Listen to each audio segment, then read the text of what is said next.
Gulf breaking ന്യൂസിലേക്ക് സ്വാഗതം. പ്രവാസ ലോകത്തെ വിവിധ വാർത്തകൾക്കായി ഈ ചാനൽ സബ്സ്ക്രൈബ് ചെയ്യൂ. അമേരിക്കൻ ആക്രമണങ്ങൾക്ക് മറുപടിയായി ഖത്തറിലെ അമേരിക്കൻ സൈനിക താവളമായ അൽ ഉബൈദ് വ്യോമതാവളം ആക്രമിക്കേണ്ടി വന്നതിൽ ഇറാൻ ഖേദം പ്രകടിപ്പിച്ചതായി ഖത്തർ പ്രധാനമന്ത്രി ഷെയ്ഖ് മുഹമ്മദ് ബിൻ അബ്ദുറഹ്മാൻ അൽ താനി.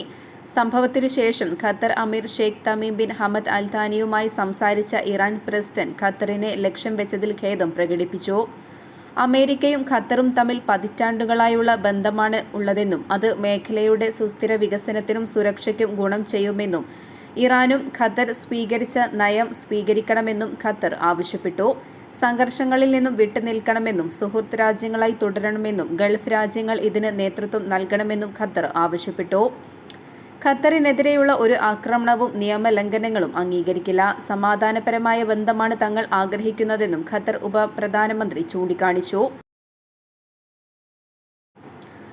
സർക്കാർ സ്ഥാപനങ്ങളിൽ ജോലിക്കാരെ നിയമിക്കുമ്പോൾ സ്വദേശികൾക്ക് മുൻഗണന നൽകണമെന്ന് ഷാർജ ഭരണാധികാരി. വിവിധ വകുപ്പുകളിലെ നിയമന അധികാരം വകുപ്പ് മേധാവികൾക്കും ഡയറക്ടർ ജനറലിനുമാണ്.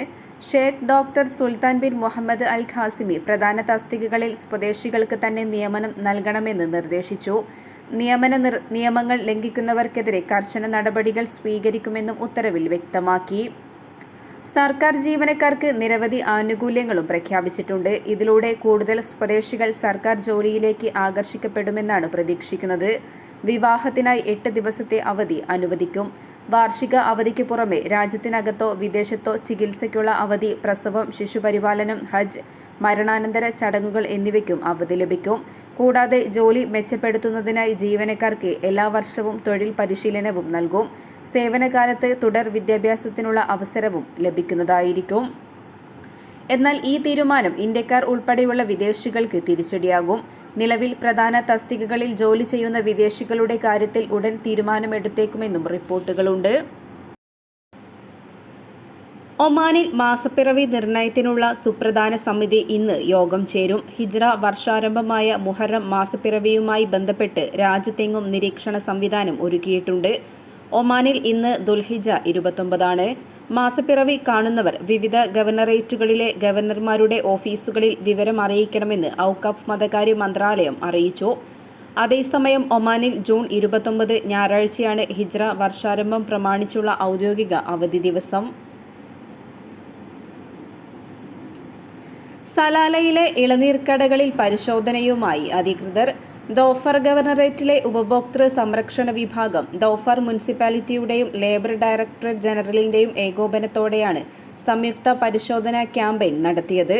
സുരക്ഷിതമായ ഉപഭോക്തൃ വിപണി ഉറപ്പുവരുത്തുന്നതിനും മാനദണ്ഡങ്ങൾ പാലിക്കുന്നുണ്ടെന്ന് ഉറപ്പാക്കുന്നതിനുമുള്ള നിരന്തരമായ ശ്രമങ്ങളുടെ ഭാഗമായാണ് പരിശോധന.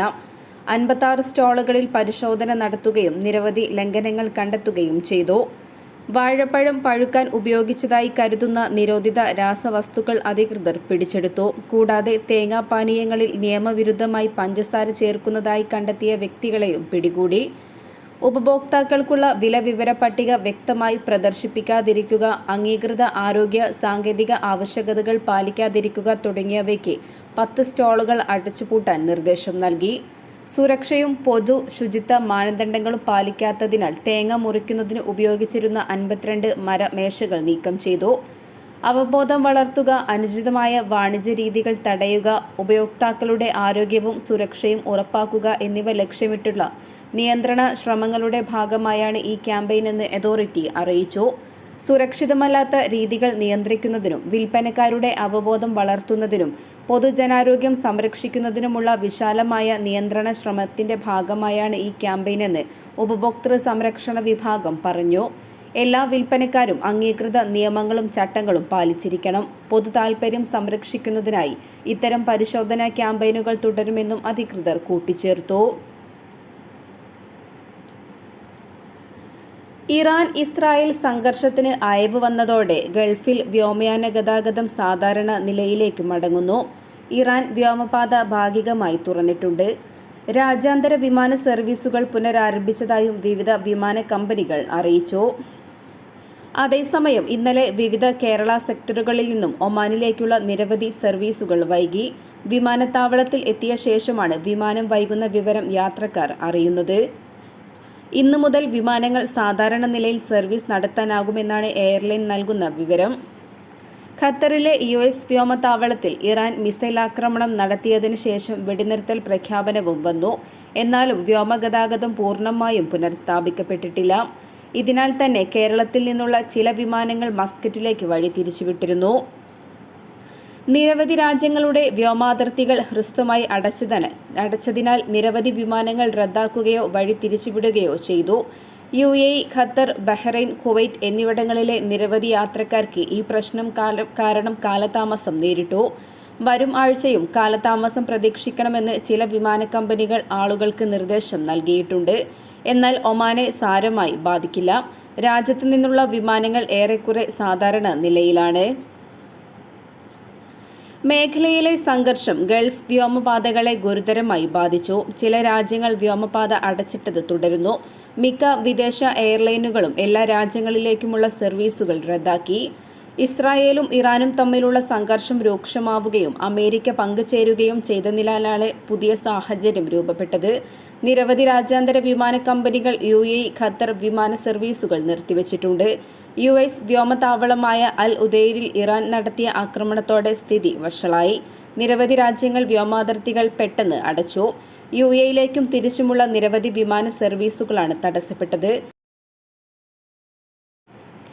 മേഖലയിലെ തങ്ങളുടെ വിമാന സർവീസുകൾ മുഴുവനായും പുനരാരംഭിച്ചതായും ഷെഡ്യൂൾ സാധാരണ നിലയിലായതായും ഒമാൻ എയർ സ്ഥിരീകരിച്ചു. വിമാനങ്ങൾക്ക് ചെറിയ കാലതാമസങ്ങൾ മാത്രമേ നിലനിൽക്കുന്നുള്ളൂ എന്നും എയർലൈൻ അറിയിച്ചു. ഈ സമയത്ത് അതിഥികളുടെ സഹകരണത്തിന് ആത്മാർത്ഥമായി നന്ദി അറിയിക്കുന്നു എന്നും ഒമാൻ എയർ പ്രസ്താവനയിൽ പറഞ്ഞു. റദ്ദാക്കലുകളിൽ ബുദ്ധിമുട്ടുന്ന യാത്രക്കാരെ സഹായിക്കുന്നതിനായി കോൾ സെന്ററുകളിലും പ്രധാന വിമാനത്താവളങ്ങളിലും അധിക ജീവനക്കാരെ വിന്യസിച്ചിട്ടുണ്ടെന്നും ഒമാൻ എയർ ഓൺലൈൻ പ്രസ്താവനയിൽ വ്യക്തമാക്കി. മേഖലയിലെ പുതിയ സാഹചര്യങ്ങൾക്ക് പിന്നാലെ ഇന്ത്യൻ രൂപ കരുത്ത് കാണിക്കുന്നു. ഇന്ത്യൻ രൂപയുടെ മൂല്യം വർദ്ധിച്ചതോടെ വിനിമയ നിരക്ക് നേരിയ തോതിൽ കുറഞ്ഞു. ഇന്നലെ ഉച്ചയ്ക്ക് ശേഷം ഒരു ഒമാനി റിയാലിന് 222.75 ഇന്ത്യൻ രൂപയാണ് ഒമാനിലെ ധനവിനിമയ സ്ഥാപനങ്ങൾ നൽകിയത്. രാവിലെ നിരക്ക് 223.75 ആയിരുന്നു. കഴിഞ്ഞ ദിവസങ്ങളിൽ 225.25 രൂപ വരെ ലഭിച്ചിരുന്നു. US പ്രസിഡന്റ് ഡൊണാൾഡ് ട്രംപ് ഇസ്രായേലും ഇറാനും തമ്മിലുള്ള വെടിനിർത്തൽ പ്രഖ്യാപിച്ചതിന് പിന്നാലെയാണ് US ഡോളർ ദുർബലപ്പെട്ടത്. ഇതോടെ രൂപയുടെ വളർച്ചാ നിരക്ക് രേഖപ്പെടുത്തി. ആഗോള ക്രൂഡ് ഓയിൽ നിരക്കിലെ ചാഞ്ചാട്ടവും വിനിമയ നിരക്കുകളിൽ പ്രതിഫലിക്കുന്നുണ്ട്.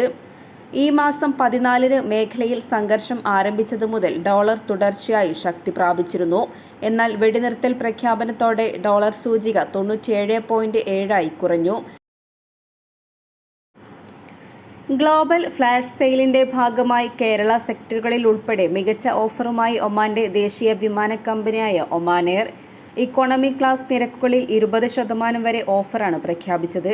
കോഴിക്കോട്ടേക്ക് 30 റിയാൽ, കൊച്ചിയിലേക്ക് 35 റിയാൽ, തിരുവനന്തപുരത്തേക്ക് 42 റിയാൽ എന്നിങ്ങനെയാണ് നിരക്കുകൾ തുടങ്ങുന്നത്.